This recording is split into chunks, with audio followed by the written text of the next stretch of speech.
The revelation in Major Fairfield's study had transformed the case from a complex puzzle into a desperate race against time.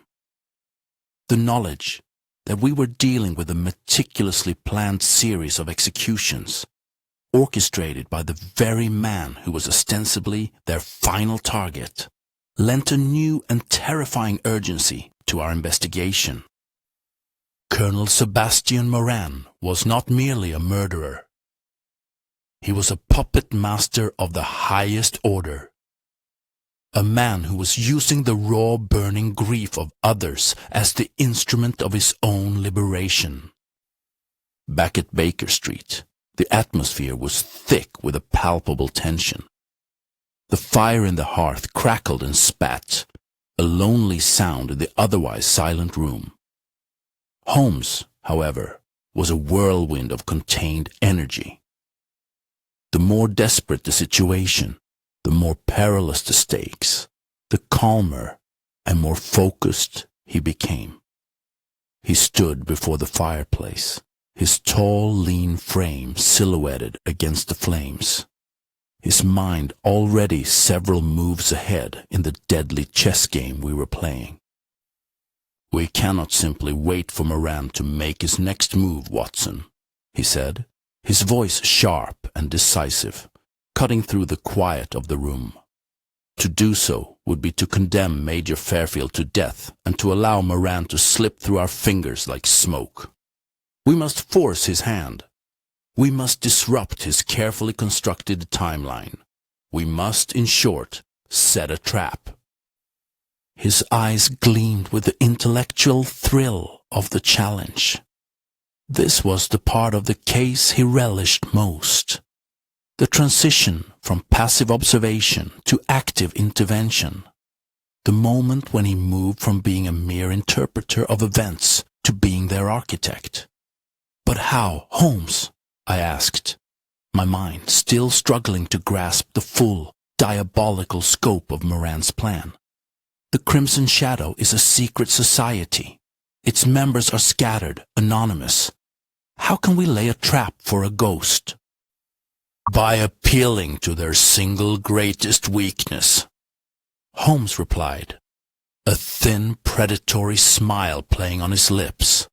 "Their obsession, their need for information. They are a society built on a foundation of secrets and surveillance.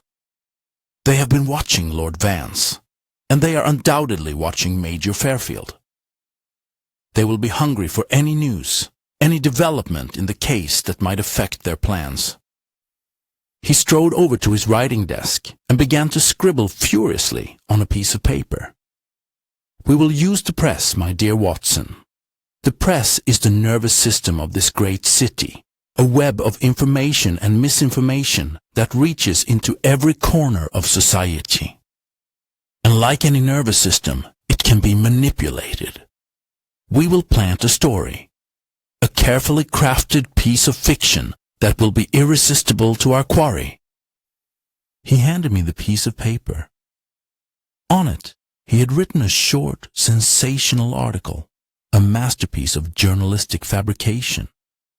It reported that a significant breakthrough had been made in the disappearance of Lord Vance. An informant, it claimed, had come forward with information about a secret society of ex-soldiers and had revealed the location of a hidden cache of documents related to the Quetta payroll robbery. The article concluded by stating that the police were preparing to raid a certain abandoned warehouse in the Wapping district, a place where the documents were said to be hidden. "This is brilliant, Holmes," I said, my admiration for his cunning tinged with a certain professional unease. "But is it not dangerous to print such a fabrication?" "Danger is the price of admission to this particular theater, Watson," he replied, his eyes shining. "Of course, it is dangerous, but it is a calculated risk. The story is specific enough to be credible, yet vague enough to avoid any real legal complications. And it is designed to do one thing, to lure a member of the Crimson Shadow out into the open. He explained his reasoning. The society, upon reading the article, would be thrown into a state of alarm.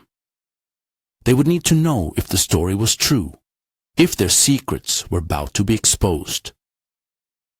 They would send someone to investigate the warehouse, to determine the nature and extent of the threat. And when they did, we would be waiting for them. But who will publish such a story? I asked. Surely no reputable newspaper would print something so speculative without confirmation. Reputation, my dear fellow, is a commodity that can be bought and sold like any other. Holmes said with a cynical smile. I have, over the years, cultivated a relationship with a certain editor at one of the more sensationalist evening papers. He has a fondness for the dramatic and a healthy disregard for the finer points of journalistic ethics. For a small fee, and the promise of an exclusive on the real story when it breaks, he will be more than happy to oblige us. He dispatched the article with a messenger boy, along with a note and a handful of coins. Then he turned his attention to the next phase of the plan, the recruitment of our allies. We cannot do this alone, Watson, he said, his tone becoming more serious. A stakeout of this nature requires manpower, and for that we must turn to our friends at Scotland Yard. My heart sank at the mention of the police. Our relationship with the official force was often a strained one, particularly with the plodding and unimaginative Inspector Lestrade. Lestrade, I said, unable to keep the skepticism out of my voice. Do you really think he will agree to this? He is not exactly known for his appreciation of your unconventional methods. Lestrade is a bulldog, Holmes replied. He is stubborn, he is unimaginative, and he is often on the wrong scent. But he is also tenacious, and he has the resources of the entire Metropolitan Police Force at his disposal. He may not approve of my methods, but he cannot deny my results. And when I present him with the name of Colonel Sebastian Moran, a known associate of Moriarty, he will have no choice but to listen. He was right, of course. An hour later, Inspector Lestrade was sitting in our living room, his round, ruddy face a mask of grudging respect and deep-seated suspicion. Holmes laid out the case for him, not the full, complex theory of Moran's master plan, but a simplified, more palatable version that focused on the immediate threat to Major Fairfield and the connection to the dangerous Crimson Shadow Society. Lestrade listened with a mixture of skepticism and intrigue. He was, as Holmes had predicted, initially resistant to the idea of a stakeout based on a fabricated newspaper article. This is highly irregular, Holmes, he grumbled, his brow furrowed. We can't go chasing shadows based on some wild theory of yours. We need evidence, facts. The fact, Inspector, Holmes said, his voice cold and sharp, is that Lord Vance has disappeared and is presumed dead. The fact is that Major Fairfield has received a direct and credible threat against his life. And the fact is that the man behind it all is Colonel Sebastian Moran, a man who is already on your list of known associates of Professor Moriarty. Are those not enough facts for you? The mention of Moriarty, as Holmes had anticipated, had its desired effect. Lestrade's expression hardened, his professional pride stung by the reminder of the one criminal who had consistently eluded his grasp. Very well, Holmes, he said, his voice a low growl. I will give you your men, but this had better not be another one of your wild goose chases. I have a reputation to maintain. Your reputation, Inspector, Holmes replied with a thin smile, is the least of our concerns at the moment. And so, The trap was set. The article was published in the evening edition of the paper, a lurid and sensationalist piece of prose that was sure to catch the eye of anyone interested in the Vance case. The location was chosen: a derelict warehouse in the dark, labyrinthine streets of Wapping, a place where the shadows were long and the secrets were deep. As night fell, a thick, greasy fog rolled in from the Thames, blanketing the city in a shroud of grey. It was the perfect weather for a clandestine operation, a natural camouflage that would hide our presence from prying eyes. Holmes, Lestrade, and I, along with a half-dozen of Lestrade's plainclothes officers, made our way to the warehouse.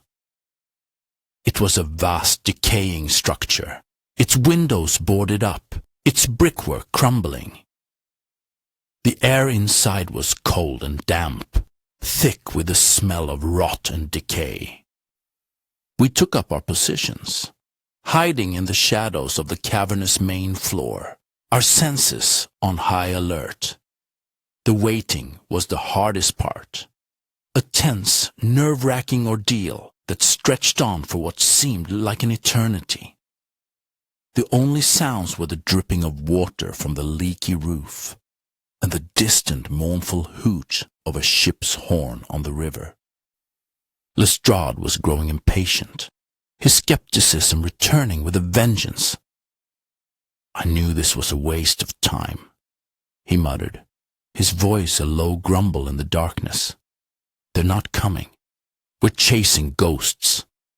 Patience, Inspector, Holmes whispered, his voice a calm, reassuring presence in the tense atmosphere. A predator does not rush into a trap. It circles, it observes, it waits for the opportune moment to strike. And then we heard it. A faint scraping sound from the back of the warehouse, a loose board being pried away.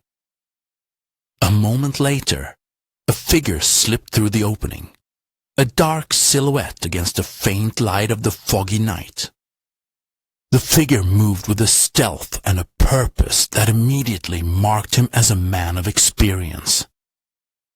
He was not a casual observer.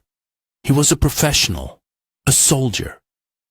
He moved through the shadows of the warehouse, his eyes scanning the darkness, his senses on high alert. He made his way to the center of the room, the spot mentioned in the newspaper article as the location of the hidden documents. He knelt, his hands searching the grimy floorboards, his attention focused on his task. This was the moment we had been waiting for. On a silent signal from Holmes, Lestrade and his men sprang from their hiding places, their lanterns cutting through the darkness, their voices shouting for the intruder to surrender. The man was taken by surprise, but he did not panic. He was a trained soldier, and his reactions were instantaneous. He sprang to his feet, a revolver appearing in his hand, as if by magic. He fired a single shot, not at us, but at the ceiling, a diversionary tactic to create confusion. In the ensuing chaos, he bolted for the back of the warehouse, his movements swift and agile.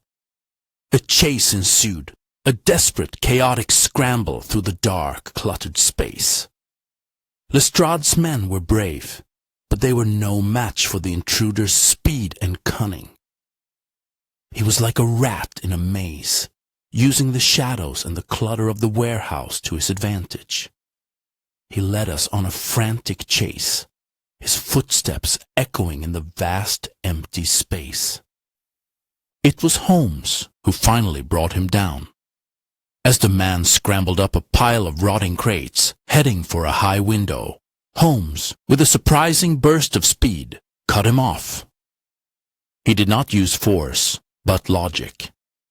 "It is no use, my friend," he said, his voice calm and steady in the midst of the chaos. "You are surrounded. You are a soldier, not a common criminal. Do not throw your life away for a lost cause." The man hesitated, his eyes darting between Holmes and the armed police officers who were closing in on him. He was trapped, and he knew it. With a sigh of resignation, he dropped his revolver and raised his hands in surrender. He was a man in his late 40s, with a hard, weathered face and the unmistakable bearing of a career soldier. His clothes were worn but clean, and his eyes, though filled with a defiant anger, also held a deep, profound sadness. Back at Scotland Yard, under the harsh, unforgiving light of the interrogation room, the man remained silent. He sat at the table, his hands cuffed in front of him, his gaze fixed on the wall, a stony expression on his face. Lestrade, in his usual blustering fashion, tried to break him. He shouted, he threatened, he cajoled. But the man remained unmoved, a silent, defiant statue of resistance. "It's no use, Holmes," Lestrade said, his face red with frustration. "He won't talk. He's as hard as nails." Holmes, who had been observing the interrogation with a quiet, detached interest, stepped forward. He dismissed Lestrade with a wave of his hand and sat down opposite the captured man. He did not speak for a long time. He simply studied the man, his eyes taking in every detail of his appearance. The calloused hands, the faint scar on his cheek, the worn tattoo on his forearm. When he finally spoke, his voice was not threatening, but soft, almost conversational. "You served in the Royal Munster Fusiliers," he said, his voice a statement, not a question. "You were at the Battle of Maiwand. You were one of the few who survived." The man's eyes flickered, a brief, almost imperceptible sign of surprise. "You were a good soldier," Holmes continued, his voice filled with a strange, almost gentle empathy. "You served your queen and your country with honor, and you were betrayed. Betrayed by the very men who were supposed to lead you, to protect you. They stole your pay, they stole your honor, and they left you to rot." He leaned forward, his eyes locking with the prisoner's. "You are not a criminal. You are a man who has been wronged, a man who is seeking justice in the only way you know how. But the man you are following, the man you called the Colonel, he is not your savior. He is your betrayer. He was one of them, one of the officers who stole your future. He is using you, using your pain, for his own selfish ends." The man's stony facade began to crack. A single tear traced a path through the grime on his cheek. The years of anger, of grief, of injustice came pouring out in a torrent of raw, unfiltered emotion. He began to talk, his voice a low, choked whisper at first, then growing stronger as he unburdened his soul. He told us of the betrayal in Quetta, of the years of poverty and shame, of the formation of the Crimson Shadow, a brotherhood of broken men united by a common desire for revenge. He confirmed that their leader was a man known only as the Colonel, a charismatic and ruthless man who had given them a purpose, a direction. He told us of their plan to hunt down the 4 officers who had wronged them, to exact a final bloody justice. He told us it was the only way. The man sobbed, his face buried in his hands. The only way to reclaim our honor. He revealed the location of their next meeting, a secret gathering to plan the execution of Major Fairfield. But he did not know where Lord Vance was being held. That, he said, was a secret known only to the Colonel himself. Holmes had done it. He had broken the prisoner's silence, not with threats, but with understanding. He had found the man beneath the soldier, the victim beneath the criminal. As we left the interrogation room, leaving the broken man to his fate, Lestrade looked at Holmes with a new, grudging respect. "I don't know how you do it, Holmes," he said, shaking his head in disbelief. "It's like you're a magician." "There is no magic involved, Inspector," Holmes replied, his voice weary but triumphant. "Only observation, deduction, and a basic understanding of the human heart. A heart that can be twisted by injustice into a weapon of terrible violence. We had won a major victory. We had a prisoner, a confession, and the location of the Crimson Shadow's next meeting. We had a chance to stop the killings, to dismantle the society, to finally bring Colonel Moran to justice. But as we stepped out into the cold, foggy night, I could not shake a feeling of deep unease. We had set a trap and caught our prey. But in doing so, we had alerted the master of the hunt to our presence. Moran now knew that we were on his trail, and a cornered animal is the most dangerous of all. The next confrontation, I knew, would not be on our terms. It would be on his. And it would be a battle not just of wits, but of survival.